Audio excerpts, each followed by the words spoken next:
We will go to 15th question.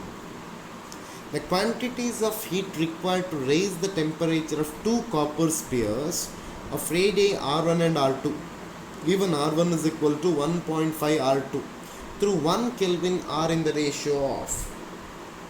So what are the given data? They have given R1 is equal to 1.5 R2, which is nothing but 3 by 2 R2. Quantity of heat required to raise the temperature of copper sphere of radius R or R1 through 1 Kelvin is Q1 is equal to M1 into specific heat of copper into delta T.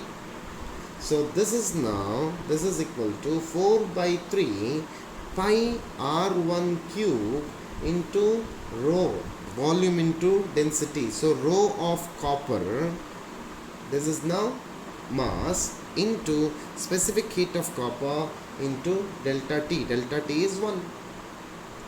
Or Q1 becomes equal to 4 by 3 pi R1 cube into rho of copper into specific heat of copper. Let me call this as equation number 1. Very similarly, the amount of heat required to raise the temperature of copper sphere of radius R2 through 1 Kelvin, which is equal to mass of second one, specific heat of copper into delta T. So which is now 4 by 3 pi R2 cube into density of copper into specific heat of copper into 1. Temperature difference is now 1. Or this becomes now 4 by 3 pi R2 cube into density of copper into specific heat of copper. This is equation number 2. So let us divide equation number 1 by equation number 2. We are going to divide 1 by 2, which implies Q1 by Q2, which is equal to R1 by R2 whole cube, which is now 3 by 2 whole cube. It is now 27 divided by 8. 27 by 8 means option A is correct for 15th question.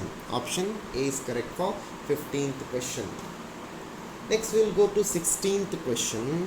16th question says that which one of the following is VM T graph for perfect black body? VM is the nu m, which is now frequency of radiation with maximum intensity. T is absolute temperature. According to Wien's displacement law, lambda m into T is equal to constant. In terms of frequency, lambda can be written as C by nu m into T, which is equal to B, which implies nu m is equal to C by B into T. Hence, it is now straight line. It is now straight line, which is now represented by the curve C. It is now represented by curve C. So 16th question, option C is correct. Option C is correct, my dear students. 17th question, A, B and C are three identical conductors but made from different materials. They are kept in contact as shown.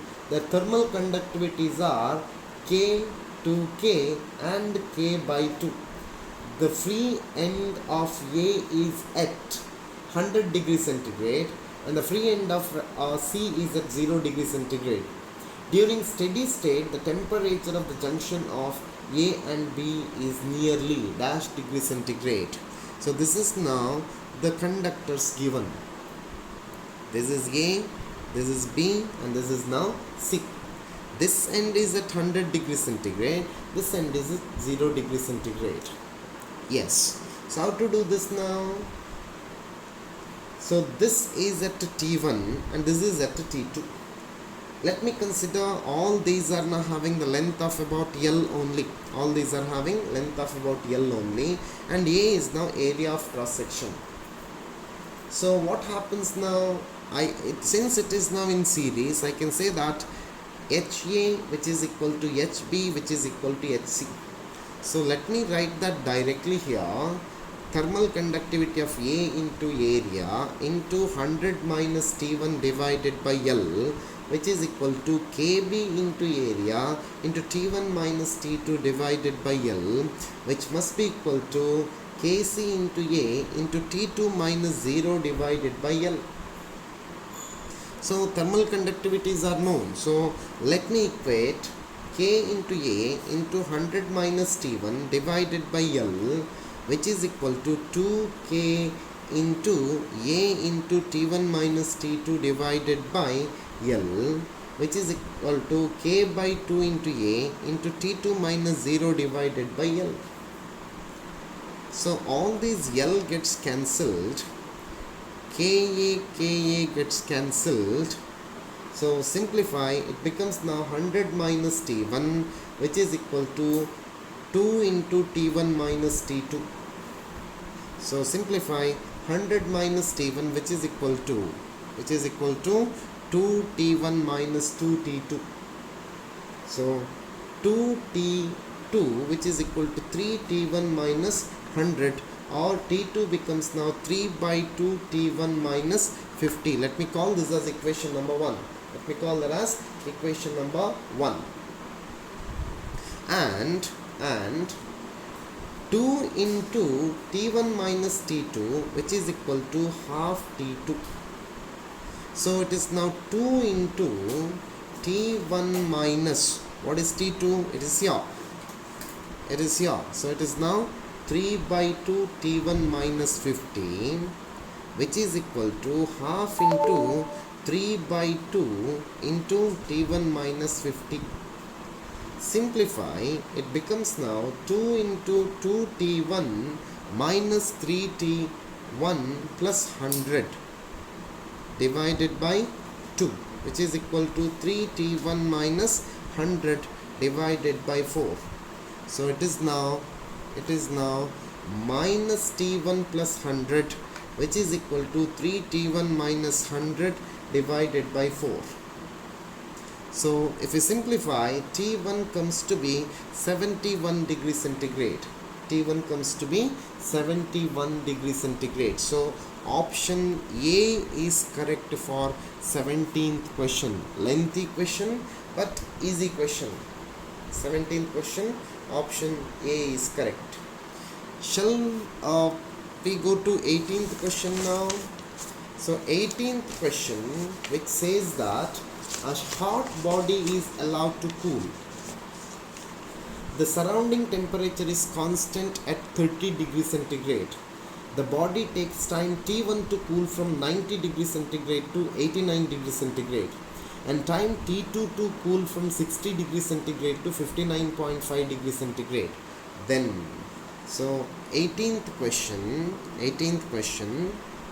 according to Newton's law of cooling, T1 plus T2 divided by T, which is equal to K into T1 plus T2 divided by 2 minus temperature of the surroundings. It is now T1 minus T2.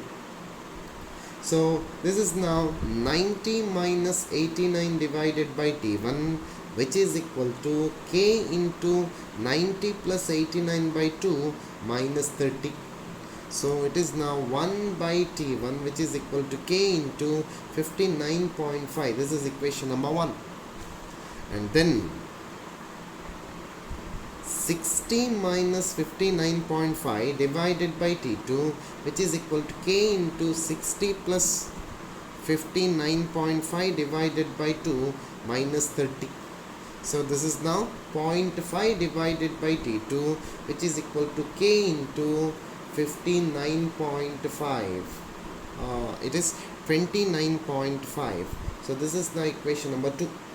So let us divide equation number 1 by equation number 2. This gives you T2 divided by 0.5 T1, which is equal to 59.5 divided by 29.5. So T2 divided by T1, which is equal to 1, or T2 becomes equal to T1. T2 becomes equal to T1 means option D is correct for 18th question. Option D is correct.